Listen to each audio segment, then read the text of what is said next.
Boa noite, irmão. Boa noite, irmã. Que a graça e a paz de nosso Senhor Jesus seja conosco.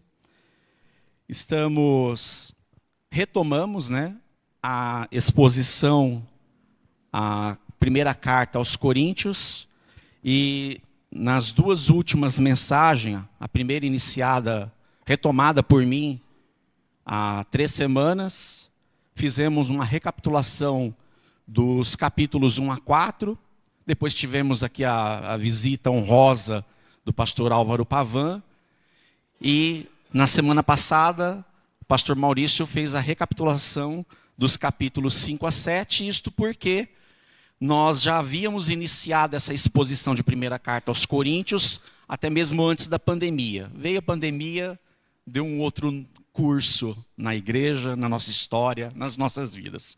Retomamos então a exposição e vamos hoje dar continuidade à exposição a partir do capítulo 8. Nós vimos então que essa carta ela é dividida pelo menos por 5 assuntos em que o apóstolo Paulo ele foi questionado pelos irmãos da igreja de Corinto de dúvidas que eles tinham, e ele discorre, como vimos no capítulo 1 a 4, acerca da divisão que havia naquela igreja por conta do partidarismo, preferência por líderes. Dos capítulos 5 a 7, Paulo esclarece a eles dúvidas acerca dos desejos sexuais, quanto ao sexo propriamente dito, da perspectiva de Deus e não da perspectiva humana, e muito menos da cultura da época e de todas as épocas.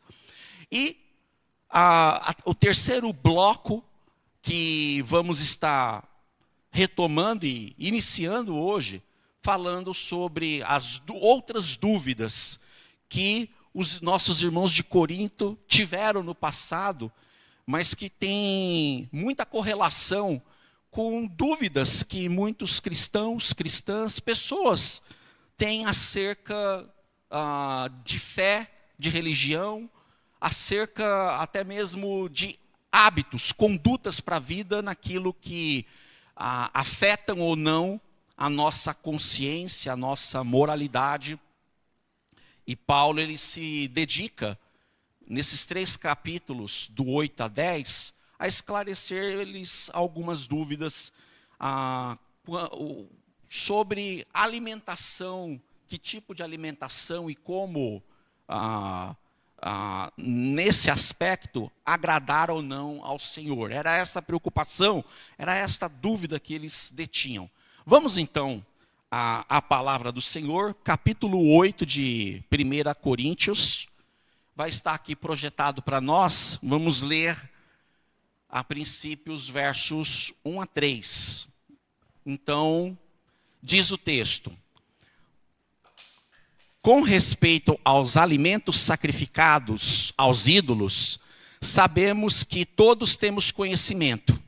O conhecimento traz orgulho, mas o amor edifica.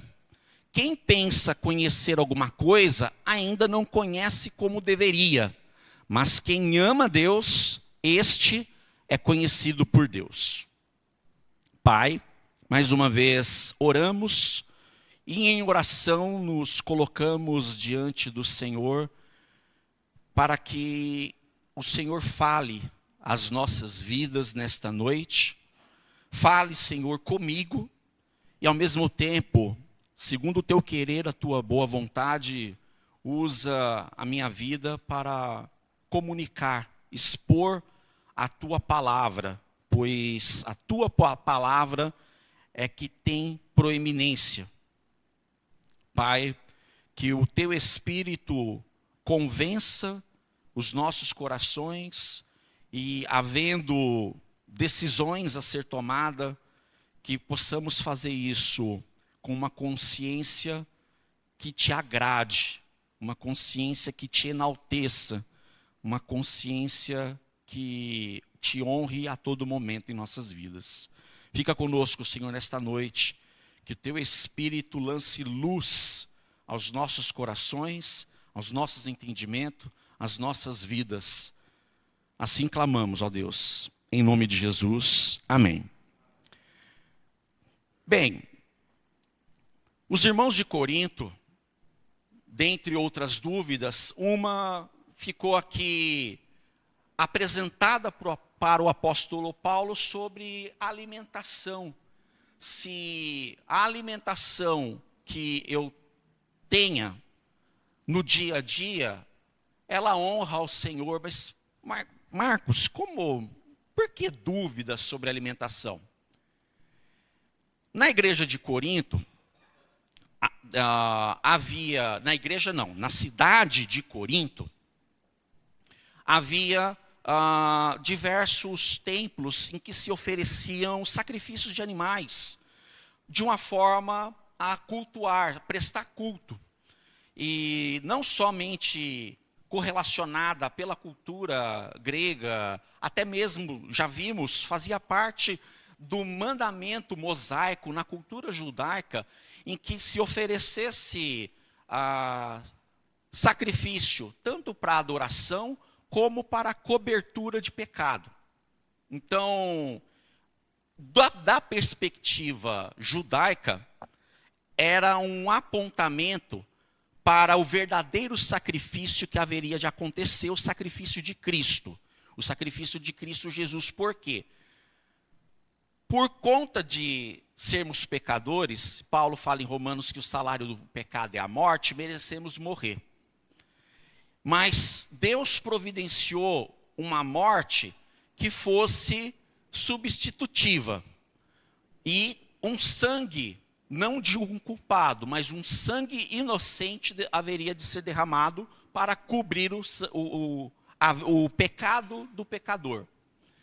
Deus providenciou, então, no passado, o sacrifício de animais, mas apontando para o verdadeiro sacrifício que viria.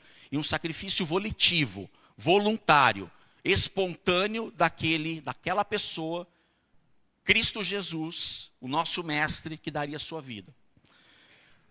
Qual era a dúvida dos coríntios? Ainda se fazia sacrifícios de animais. E ao mesmo tempo, esses animais, e eram muitos, esses animais depois eram reconduzidos a mercados e vendidos em açougues. E a dúvida era, comer desses animais sacrificados, eu estaria pecando ou não contra Deus? Essa era uma dúvida. Então, dúvida suscitada pelos coríntios. Mas acerca da dúvida da alimentação, vai ficar para um momento posterior, mas isso foi suscitado por eles. O que eu quero chamar a atenção nesta noite é que das diversas dúvidas que foram suscitadas pelos coríntios, daquilo que até já falamos, acerca de divisões, sobre sexo, posteriormente que vamos rever sobre o culto e a ressurreição, Paulo chama a atenção por carta dos coríntios dizendo, se vocês acompanhar comigo no verso 2, fala assim, olha, quem pensa conhecer alguma coisa, ainda não conhece como deveria. O que será que Paulo está querendo dizer com isso?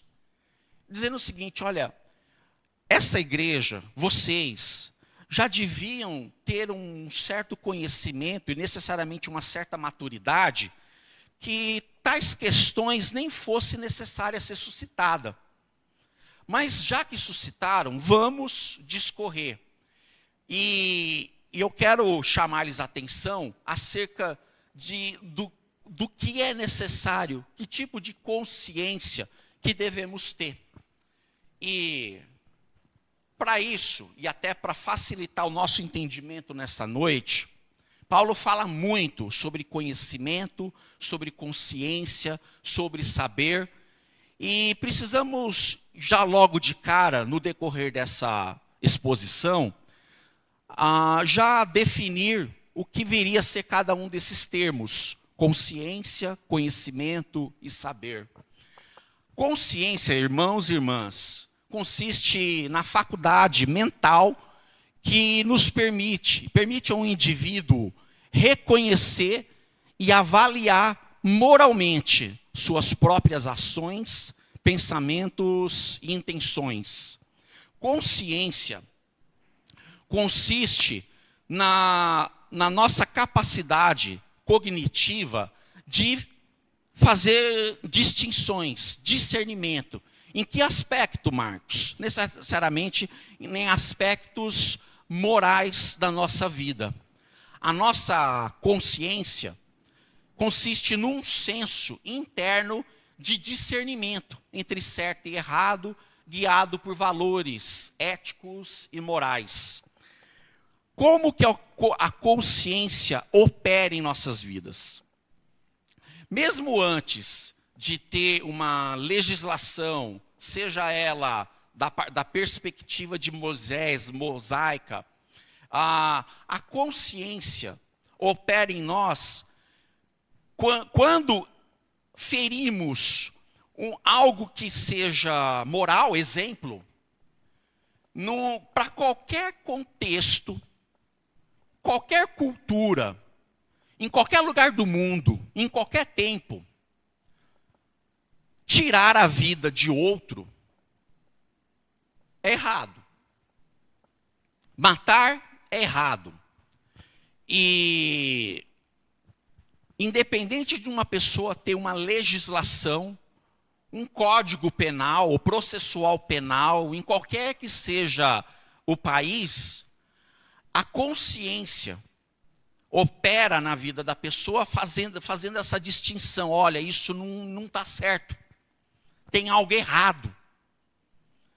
De modo que, por mais que a pessoa ela relute, ela tente abafar a sua própria consciência, há certos aspectos na vida em que a consciência ela opera muitas vezes contra nós, fazendo certos apontamentos.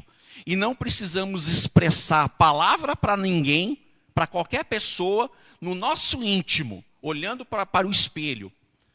Alguns aspectos da vida, como citando esse exemplo de tirar a vida de outrem, a consciência opera em nós, nesse sentido. Outros exemplos em relação a quando nos dirigimos ao outro, falando a verdade ou não, a consciência ela opera em nós, fazendo tais apontamentos. Mas a consciência, por si só, ela não é suficiente para nos conduzir a Deus. Mas ela faz alguns apontamentos íntimos que não necessariamente precisemos de um terceiro para fazer tal apontamento. Somos seres racionais nesse sentido. Há um senso nesse sentido em qualquer ser humano, indistintamente, salvo ou perdido. Todo ser humano ele é dotado de consciência. Todo ser humano é dotado de uma faculdade, e aí não é faculdade optativa, mas uma capacidade de distinção, de discernimento moral. Tranquilo até aqui?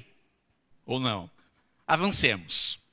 Conhecimento, que Paulo cita muito, busca pelo conhecimento, refere-se então à compreensão, informação ou familiaridade adquirida através da experiência, estudo ou aprendizado, que pode ser adquirido de diversas formas, incluindo observação, estudo, pesquisa, educação formal, a experiência prática, o conhecimento adquirido pela vivência, pela observação, e a interação com outras pessoas.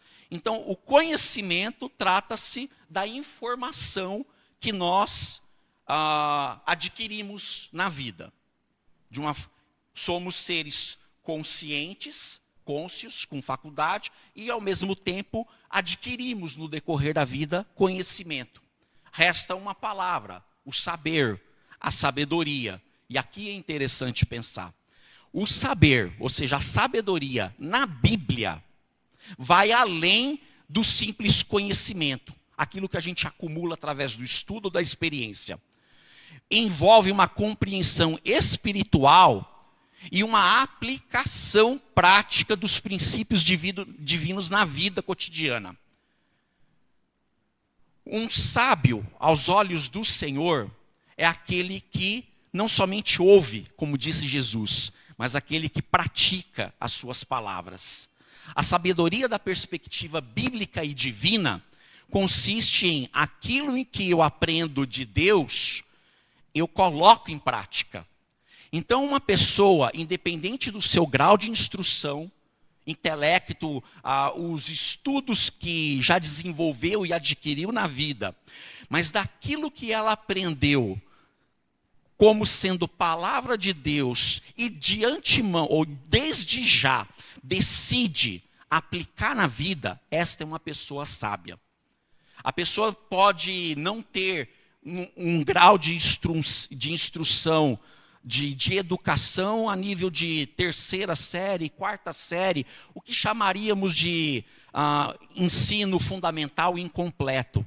Mas a partir do momento que uma pessoa, sem instrução intelectual, mas decide, ao ouvir do Evangelho que Cristo é o único que salva, perdoa, purifica dos seus pecados, e ela decide na vida viver por Cristo e passa a viver, esta pessoa é uma pessoa diante de Deus, sábia, porque aplica a palavra de Deus na sua vida. A sabedoria tão somente é... Escapou a pilha aqui, meus irmãos, espera. A sabedoria, a buscar o saber na Bíblia, portanto, é uma busca pela verdade divina e pela aplicação justa destes conhecimentos na conduta e nas decisões diária, cotidiana.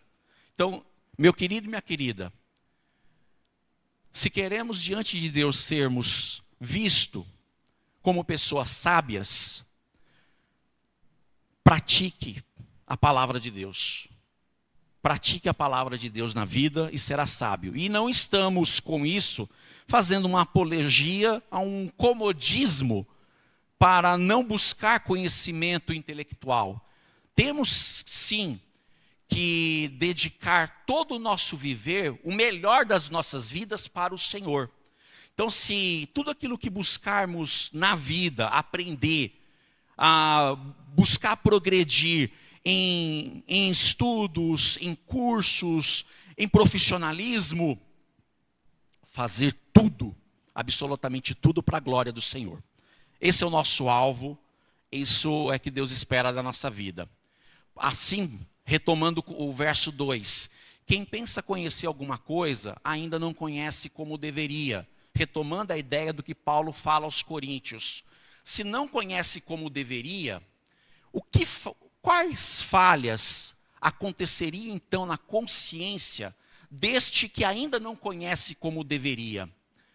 Falando então sobre consciência, que é uma capacidade, uma faculdade de discernimento, de escolha na vida, às vezes a pessoa não conhece como deveria, porque a sua consciência pode estar confusa.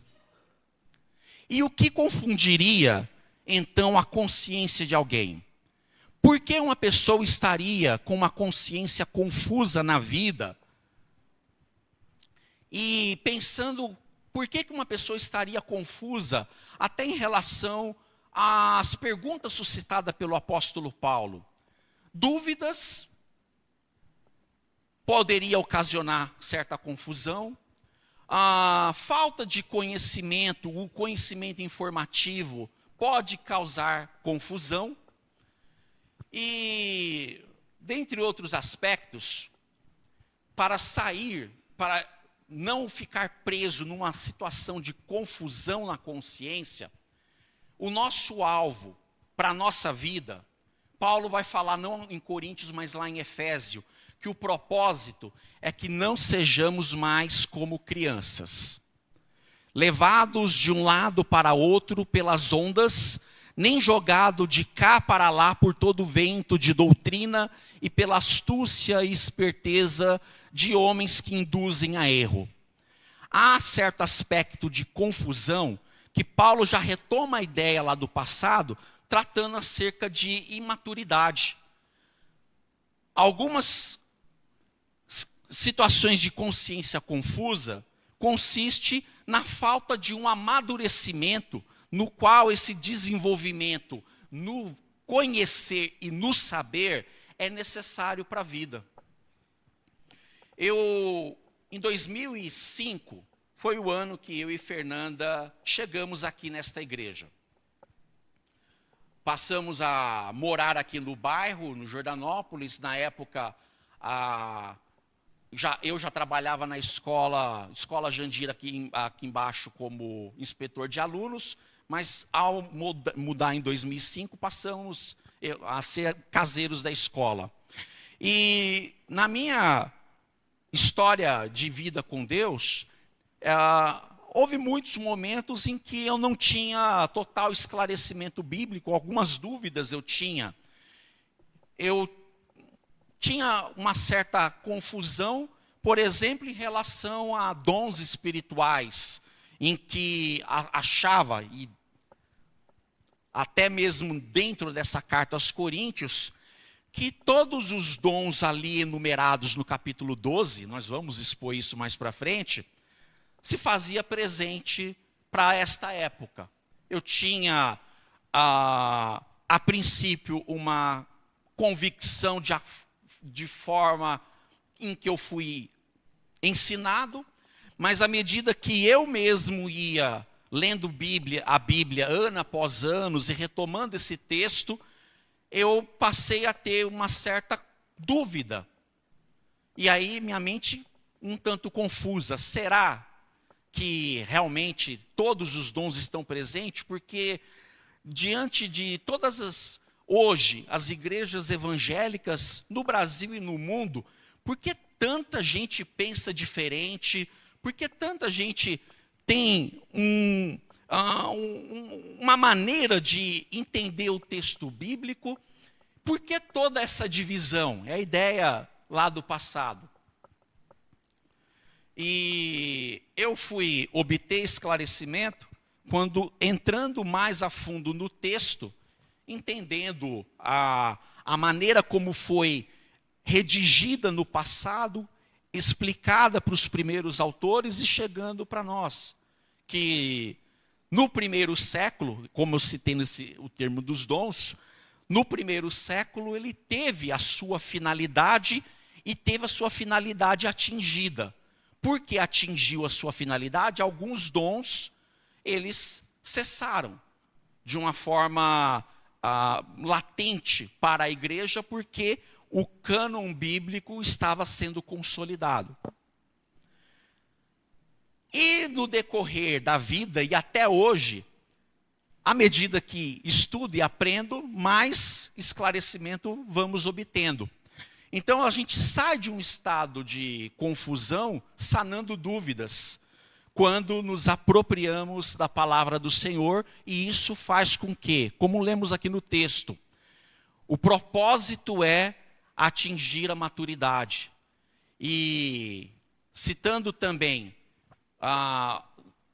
Tiago, que fala, quando buscamos o saber, ele diz o texto, se algum de vocês tem falta de sabedoria, peça a Deus, que a todos dá livremente, de boa vontade, e lhe será concedida. Peça, porém, com fé, sem duvidar, porque aquele que duvida, ou seja, tendo uma certa confusão, aquele que duvida é semelhante à onda do mar, levada e agitada pelo vento.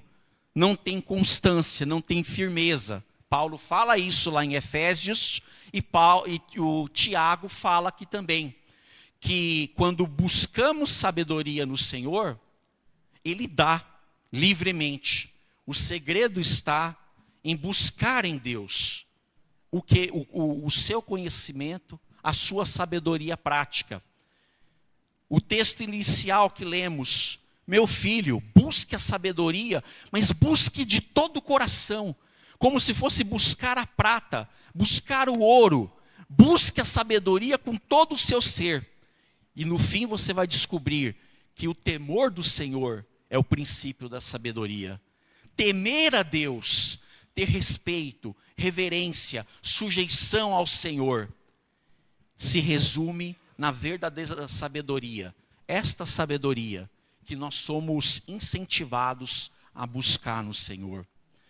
E quando nos propomos a isso, a gente sai de um estado de confusão, dúvidas, porque somos esclarecidos pelo Senhor. Ele opera na nossa consciência a nos dar o discernimento que não provém de nós, mas pelo próprio Espírito a nos falar, a nos dar direção, a nos convencer o coração do seu querer, da sua vontade para as nossas vidas. Querido e querida, a palavra do Senhor, a Bíblia Sagrada, as Escrituras, incentiva a mim e a você, busque, peça a Deus sabedoria, e Ele vai dar. Sabedoria para quê? Para glorificá-lo em todo o viver, com todo o nosso viver, agradar o Senhor de todo o nosso coração, buscá-lo em todo o tempo, em toda circunstância. Isto é a verdadeira sabedoria, praticar a palavra do Senhor. E isso vai nos dar muitos livramentos, livramentos como a falta de constância na vida. Se queremos ter firmeza, se queremos ser pessoas constantes, equilibradas, buscar a sabedoria do Senhor faz com que trilhemos por este caminho, irmãos e irmãs. Às vezes, a nossa consciência ela não está somente confusa, ela pode estar corrompida. Aí a situação começa a agravar um pouco mais. Marcos, como assim consciência corrompida? Quando falamos o que seria corromper algo? Algo que estava adequadamente certo, em algum momento tornou-se errado. Se corrompeu. Pense num combustível em que você vai no posto de gasolina, você vai abastecer com o combustível. Esse combustível ele pode estar adequado de acordo com a OLP, ou de alguma forma ele pode estar corrompido, adulterado, excesso de água, ou na gasolina, excesso de álcool. O corromper significa torcer algo, significa manchar, macular. E como uma consciência, ela pode se corromper? Uma consciência que, a princípio, estaria adequada, em algum momento da vida, ela se torna adulterada, ela se torna corrompida. Paulo vai falar aos Efésios, capítulo 4 ainda.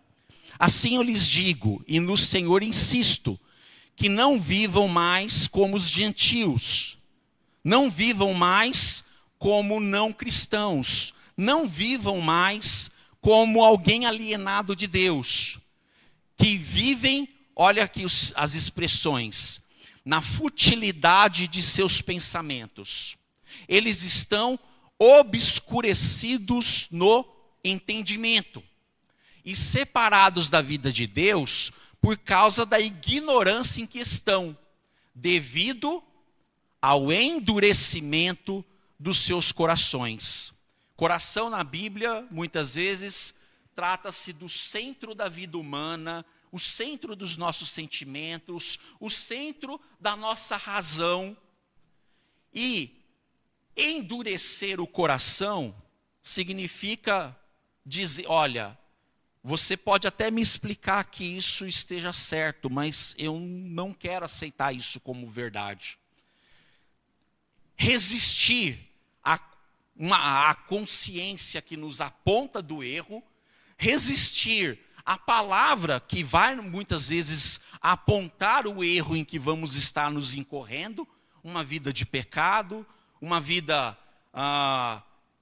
voltando aqui só na figura, em que na cabeça da pessoa, toda forma de busca pelo poder, ganância e avareza na vida, todo sentimento desviado do querer de Deus, quanto a colocar em proeminência a própria vontade em detrimento da vontade do Senhor, até mesmo uma vida de devassidão, uma vida libertina. Isso corrompe a vida do cristão e da cristã, em que, tendo perdido toda a sensibilidade, a consciência corrompida, a consciência adulterada, se torna uma consciência insensível. Insensível a ser mudada, a ser modulada, a ter a mente, o coração redirecionado para o querer de Deus. E isso vai acarretar em quê? Tudo começa no coração, como lemos, tendo endurecido o coração. Endurecendo-se o coração, vai se refletir na conduta. Ele vai dizer aqui, eles se entregaram à depravação, cometendo toda a avidez, toda espécie de impureza.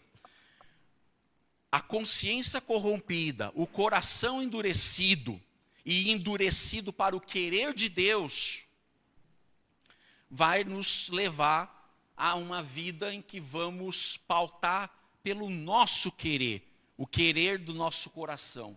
E o querer de Deus para a nossa vida é muito melhor. Então, podemos ter uma consciência confusa e que a palavra do Senhor vai trazer esclarecimento para a nossa vida. Podemos ter um conhecimento corrompido e que necessitamos também de Deus em nossas vidas para nos direcionar. Agora tem algo pior. Podemos ter uma consciência cauterizada. Marcos, qual é a diferença da consciência corrompida para uma consciência cauterizada? Cauterizar, se pensarmos no aspecto médico, por exemplo, você vai... Só temos um jovem aqui, mas vou explicar.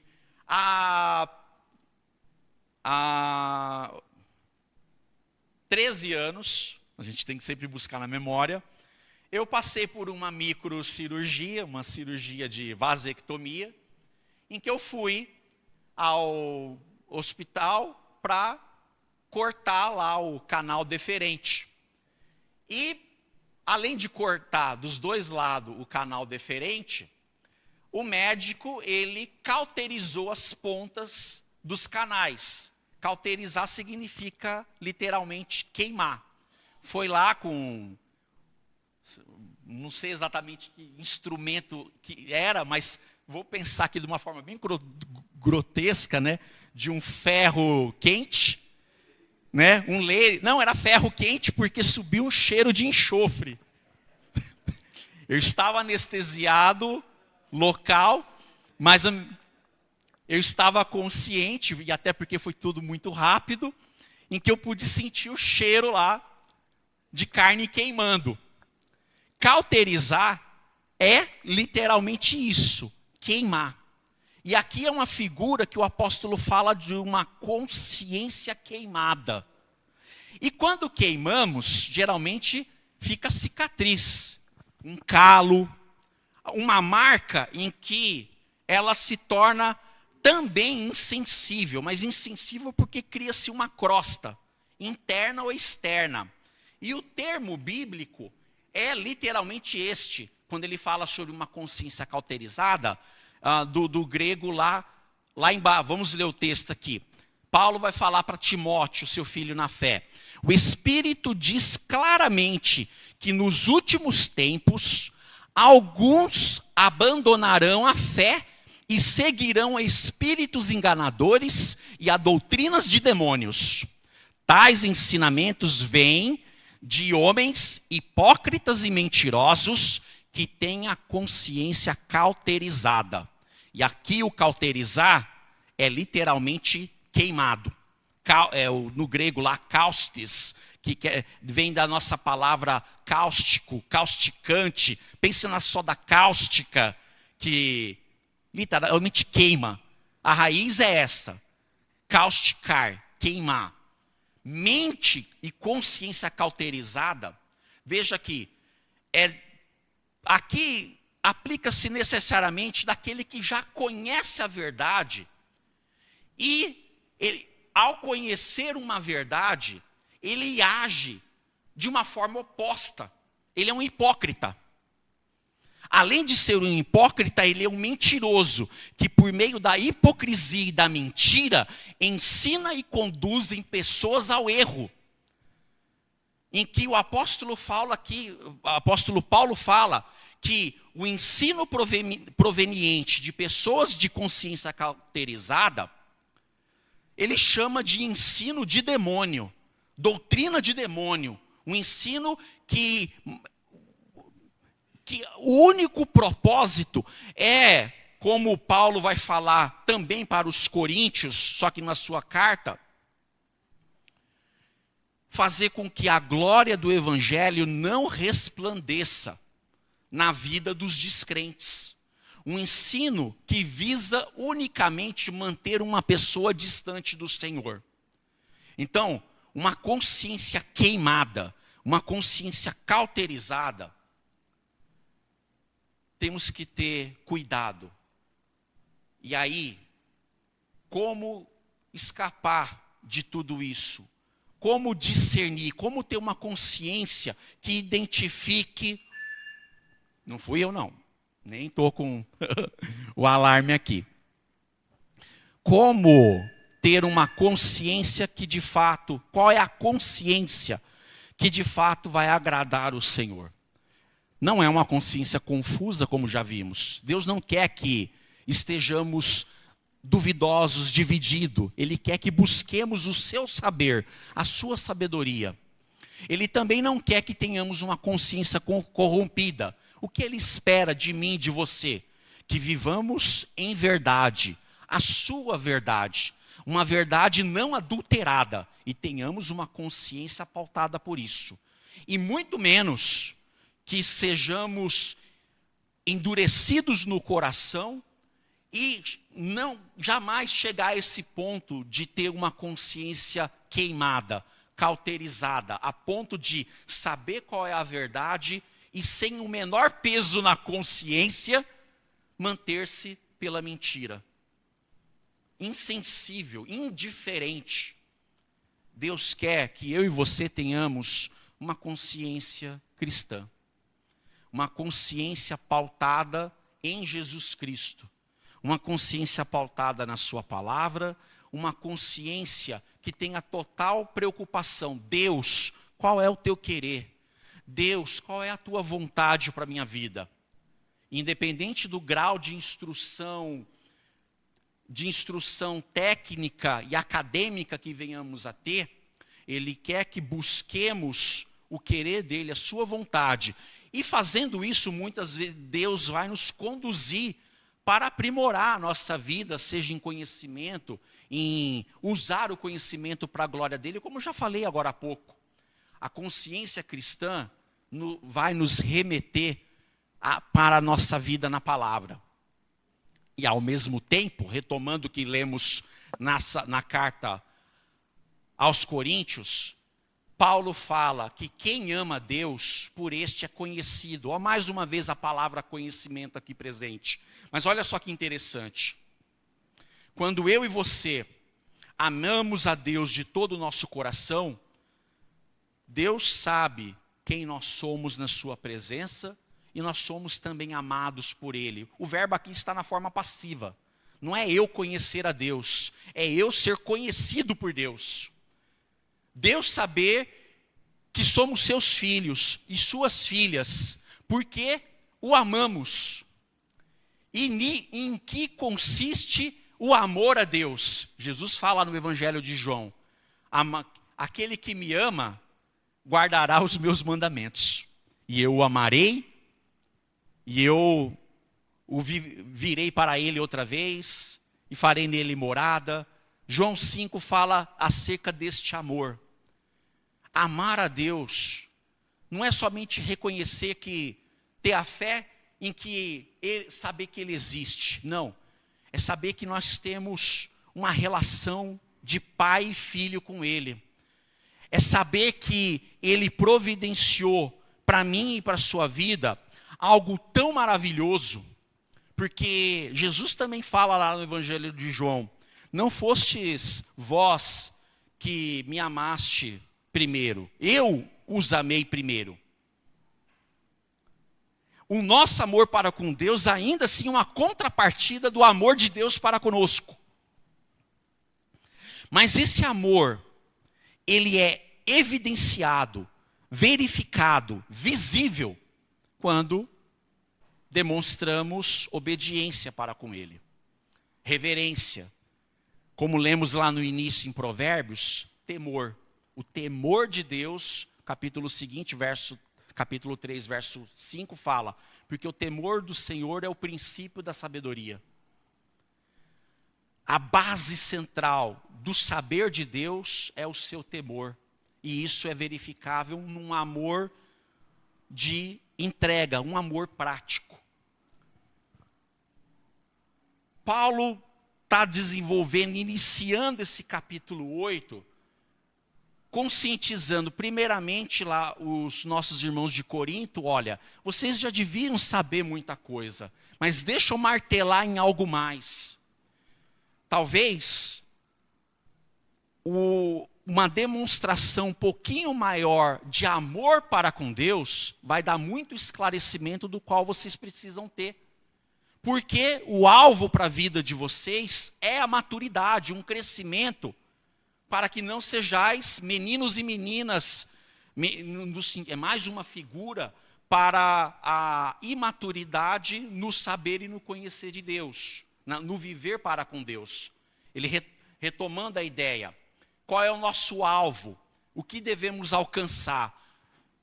O contexto fala de que ele concede dons à igreja para que alcancemos a unidade da fé. E, olha aqui mais uma vez, do conhecimento de quem? Do Filho, de Jesus. O conhecimento do Filho de Deus e cheguemos à maturidade. Saber quem é Jesus em nossas vidas, o que Ele fez por nós, o que Ele ainda fará por nós, quando Ele voltar uma segunda vez e nos glorificar, para que estejamos para todos sempre para com Ele. Isso faz com que desenvolvamos a vida e alcancemos o que Ele chama de maturidade. O que é essa maturidade, Marcos? Essa maturidade é a maior intimidade com o Filho, pois esse trilhar desse caminho é formar o caráter dele em nossas vidas. O caráter de Cristo em nós, todas as suas virtudes de mansidão, de humildade, todas as suas virtudes de honestidade, o Filho de Deus, o caráter perfeito dele, formado em nossas vidas a atingir essa medida plena de Cristo. Estamos nesse processo, num processo de maturidade. Quando? Quando nos propomos a conhecer o Filho, a viver pelo Filho a todo momento. O Filho de Deus, Cristo Jesus, o nosso Senhor. A consciência cristã vai nos remeter à busca pelo Senhor. E aonde vamos encontrar o Senhor? Na sua palavra. Na sua igreja, em que ela é chamada de o corpo de Cristo. No Espírito que habita em nossas vidas. E aí, essa consciência em nós, que a faculdade, a capacidade de discernir, de distinguir o certo do errado, terá uma pauta, terá uma base, um parâmetro, o querer dele, a sua vontade revelada nas Escrituras.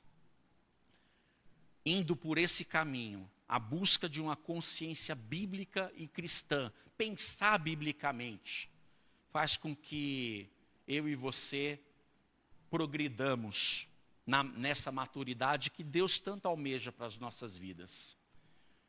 O que somos incentivados pelas Escrituras a fazer? a buscar em Deus sabedoria para uma manutenção de uma consciência sensível à sua vontade. Lembre-se, o coração endurecido se torna insensível. Deus quer que eu e você sejamos sensíveis, moldáveis ao teu querer, ao querer dele, o querer da sua vontade, atentando-se para os perigos de uma consciência confusa, corrompida ou culpada, ou necessariamente atentando-se para uma consciência queimada, cauterizada, pois a culpa, da perspectiva de Deus para as nossas vidas, temos que reconhecer: eu sou de fato culpado diante de Deus, eu tenho uma culpa, mas a pena para esta culpa foi paga, não por mim, não por você, ela foi paga por Cristo Jesus na cruz do Calvário. Nós éramos culpados diante de Deus, porque somos pecadores. O salário do pecado, Paulo fala, é a morte, mas o dom de graça, o dom gratuito de Deus é a vida eterna. Culpados diante de Deus, mas reconhecendo que a dívida da nossa culpa já foi paga. E a fé na obra que Cristo fez por nós, faz com que sejamos então justificados. Nós somos culpados, mas em Cristo Jesus o Pai nos declara justo. Você não é justo pelo seu mérito, mas eu te declaro justo pelo que Jesus fez por você. Você está justificado, perdoado. Agora você é meu filho, agora você faz parte da minha família, agora você é meu.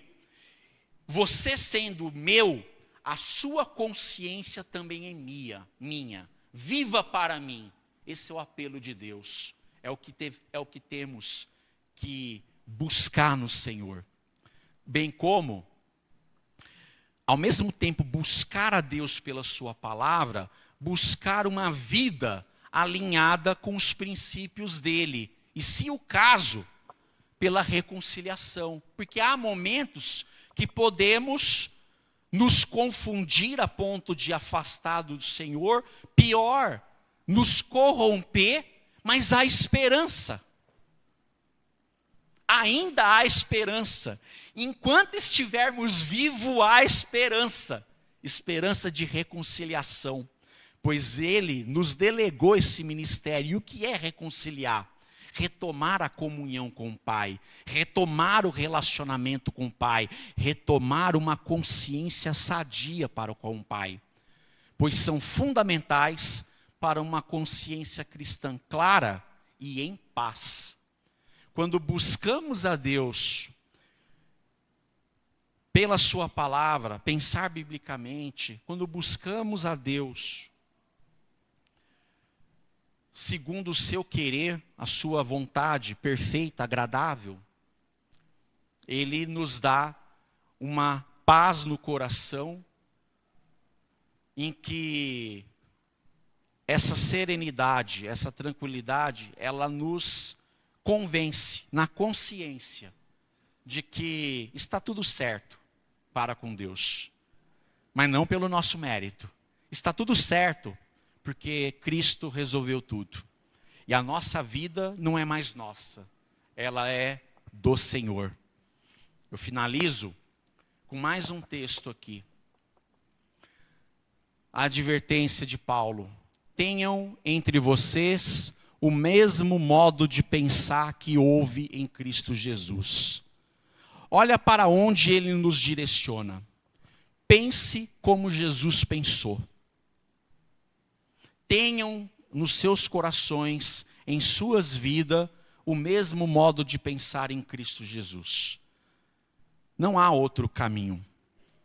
O caminho da vida, o caminho da liberdade, o caminho do mais belo da parte de Deus é Cristo Jesus. Como já vimos nos textos anteriores.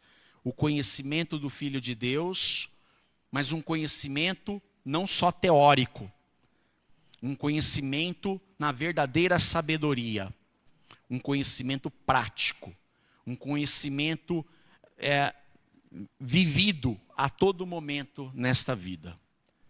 Irmãos e irmãs, que tenhamos diante do Senhor a consciência que Ele espera, a consciência do Filho de Deus em nós. Amém? Pai, obrigado